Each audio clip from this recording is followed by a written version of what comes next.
Praise Lord. Sir, तर आपण जसं बघितलो की मनुष्याच्या सृष्टी कुठून झालेल्या आहे आणि पूर्ण जगच्या सृष्टी कुठून झालेल्या आहे. अँड सगळेजण पाप केले आणि ते पाप करत करत करत करत गेले.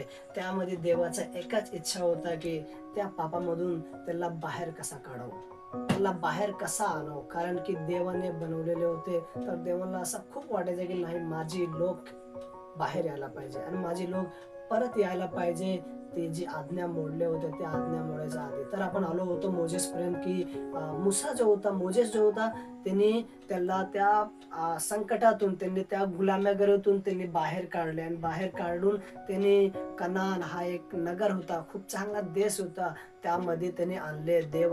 देवाने मोशेच्या द्वारे तो काम केलेला होता.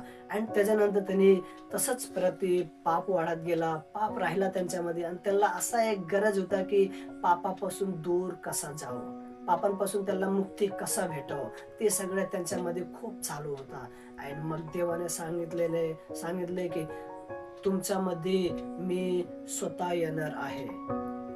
देवाने सांगितले तुमच्यामध्ये मी स्वतः येणार आहे, कारण की हा मनुष्याकडून होणे शक्य नाही आहे. कारण की जी उद्धार आहे, जी तारण आहे, तो खूप किमती आहे. कारण की उद्धार काही पण करून आम्ही जर किती पण चांगला काम केलो, किती पण लोकांना मदत केलो, काही पण केलो, तर आम्हाला उद्धार भेटणार नाही. कारण की उद्धार उद्धार आपण विकत घेऊ शकत नाही. काही देऊन, काही चांगला काम करून उद्धार आपण विकत घेऊ शकत नाही.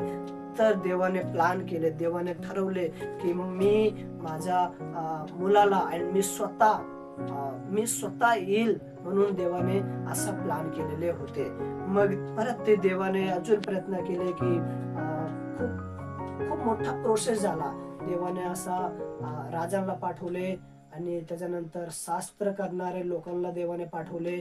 and, परत देवाने अजून खूप वेगवेगळ्या गोष्टीला वेगवेगळ्या लोकांना पाठवले की त्यांना, जी व्यक्ती आहे त्यांना पापामधून असं बाहेर काढावं आणि त्याला एक चांगल्या ठिकाणी ठेवावं म्हणून देवाने खूप लोकांना पाठवले.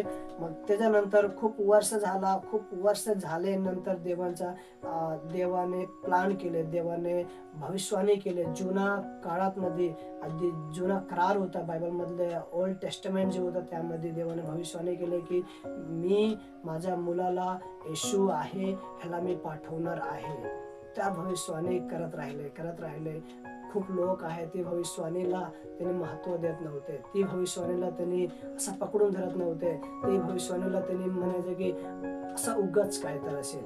पण जे देवाला भिवून राहणार होते ते सगळेजण त्या भविष्यवाणीकडे त्यांनी लक्ष द्यायचं आणि त्या भविष्यवाणीकडे त्यांनी अवलंबून राहिले. मग खूप वर्षानंतर येशू हा जगामध्ये आला. जसं मी सांगितलं, भविष्यवाणी झाला होता जुन्या करारामध्ये. नवीन करारामध्ये येशू मसीह आले. हा ख्रिस्त जो तारणार होता तो एक आला आणि देवाने सांगितले होते की तो एक राजा आहे. कारण की तो स्वतः, येशू जी आहे, स्वतः देव आहे, तो एक राजा आहे. तर लोकांचं मत असा होता, लोकांचे विचार असा होता की एक राजा जे आहे ते राजाच्या घराणी, राजाच्या महलमध्ये, राजाच्या ठिकाणमध्ये तो येणार आहे. पण तसं काय झालं नाही. कारण की येशूला यायचं होता तर फक्त जर राजाच्या घरामध्ये आला होता, जर तो राजाच्या घरामध्ये आला तर फक्त जी मोठी लोक आहे, जी अमीर लोक आहे, जी श्रीमंत लोक आहे, त्यांनी फक्त विश्वास ठेवणार आहे.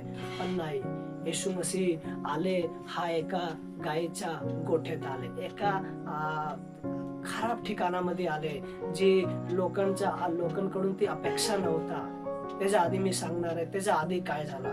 त्याच्या आधी पवित्र आत्मा जी होता, देवाने सांगितले एका मुलीला की तुझ्यामध्ये येशू येईल. अँड येशू कुठला असा रिलेशनशिप आहे मुला मुलींचा, या लग्न झाल्यानंतर कसा रिलेशनशिप असतंय, त्याच्याने येशू मसीह नाही आले. पण येशू मसीह हा पवित्र आत्माद्वारे, मरियम नावाची एक मुलगी होती त्याच्यामध्ये तरी पवित्र आत्माने टाकले आणि पवित्र आत्माने सांगितलं जरा की तुझ्यामध्ये तो एक बाळ होणार आहे तुझ्याद्वारे.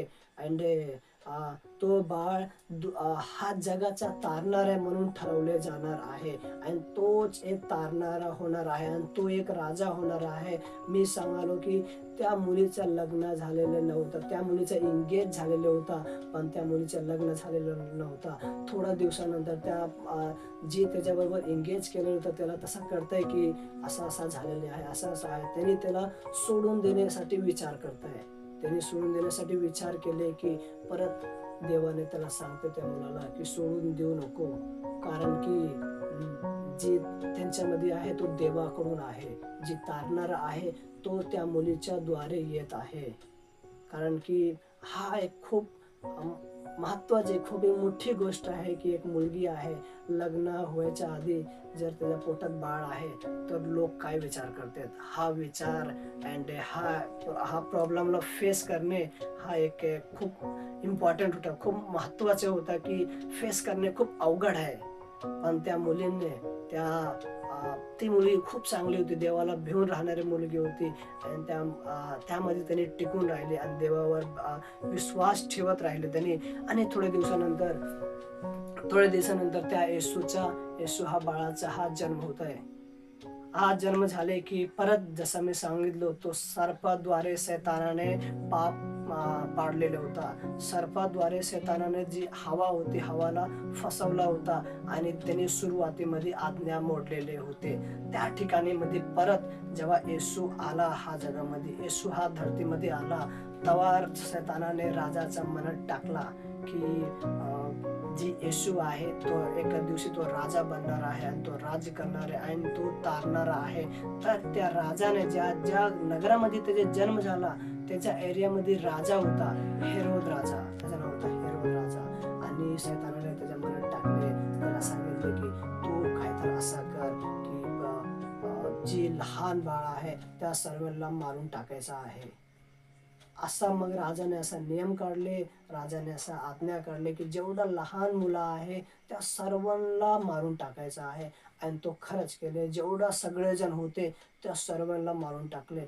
पण त्या मारायच्या आधी परत देवाने त्याच्या एंगेजमेंटचा जी होणारा नवरा होता तो मरियमचे नवरा, त्याचं नाव युसुफ होता. युसुफाला देवाने सांगितले की तू हा नगरामधून दुसरीकडे जा, कारण की राजाने असा नियम लावलेला आहे की सगळ्यांना मारण्यासाठी. मग त्यांनी त्या नियमाप्रमाणे त्या येशूने दुसरीकडे गेला आणि दुसरीकडे गेल्यानंतर दुसऱ्या नगरामध्ये गेल्यानंतर त्यांनी वाचले. मग त्यांनी वाचल्यानंतर ते परत तिथंच वाढत गेले आणि वाढत गेल्यानंतर 30 वर्षाचा येशू झाले. 30 वर्षाचा येशू झाल्यानंतर त्यांनी हा काम करू लागले. त्यांनी जे कामासाठी त्यांनी आले होते तो काम करू लागले. त्यांनी देवाविषयी सांगायला लागले की मी कोण आहे आणि मी कशासाठी आलेले आहे. त्यांनी जी राजा लोक करत होते, जे न्याय लोक करत होते, जसं मी सांगितलं किंग, राजा, न्याय, जे प्रॉफिट्स होते, जे भविष्यवक्ता होते, जे सर्वजण करत होते की नाही तुम्ही त्या पापापासून मुक्ती घ्यायचा आहे, तो पापांना तुम्ही दूर करायचा आहे. जे तुमचे जुन्या काळाचे लोक केलेले आहे पाप, त्या पापामध्ये तुम्ही राहायचं नाही आहे. जसं आधीचे लोक सांगले तसाच येशू सांगायला लागला. आणि येशू सांगायला लागला की तुमचा मार्ग सरळ करा, तुम्ही व्यभिचार करू नका, तुम्ही चोरी करू नका, तुम्ही दुसऱ्यांच्या लुबाडी करू नका, तुम्ही दारू पिऊ नका. सगळे चांगले गोष्टी त्याने सांगितले आणि त्यांनी फक्त सांगितले नाही पण त्याच्याप्रमाणे त्याने जीवन जगले. आणि त्याने म्हणाले की नाही, माझी इच्छा आहे की तुम्ही परत तुमच्या त्या देवाकडे ज्याने तुम्हाला निवडलेले आहे, ज्याने तुम्हाला नियुक्त केलेले आहे त्याच्याकडे तुम्ही परत जावं म्हणून त्यांच्या खूप इच्छा होता. आणि त्यांनी सांगितले पण लोक ऐकत नव्हते लोक. परत खूप लोक ऐकत पण होते. असं आहे जगामध्ये, जर आम्ही काहीतरी चांगलं काम करायला गेलो तर खूप जण ऐकतात, खूप जण ऐकत नाही. तसाच येशू बरोबर झाला. आणि येशूने निवडले तिथं 12 शिष्य म्हणून होते. 12 शिष्य म्हणून येशूने त्यांना त्यांच्या निवड केलेले आहे. त्यांनी निवड केले कारण त्यांचे फ्रेंड होते. त्यांनी 12 शिष्य म्हणलं तर येशू बरोबर चालणार आहे, येशू बरोबर राहणार आहे, त्याने सगळेजण होते. आणि देवाने येशूने जाऊन सगळेकर सुवार्ता सांगायचा, सुसमाचार सांगायचा, चांगली बातमी सांगायचा आणि त्यांना सांगायचं की आपला मार्ग सरळ करायचा आहे. देवाचे राज्य लवकरच येणार आहे आणि तुम्ही देवावर परत माघारी यायचं आहे. तुमच्या जे आधीचे रिलेशन होतं, आधीचे जे नाते होतं देवाबरोबरचे, ते परत तुम्हाला करायचं आहे.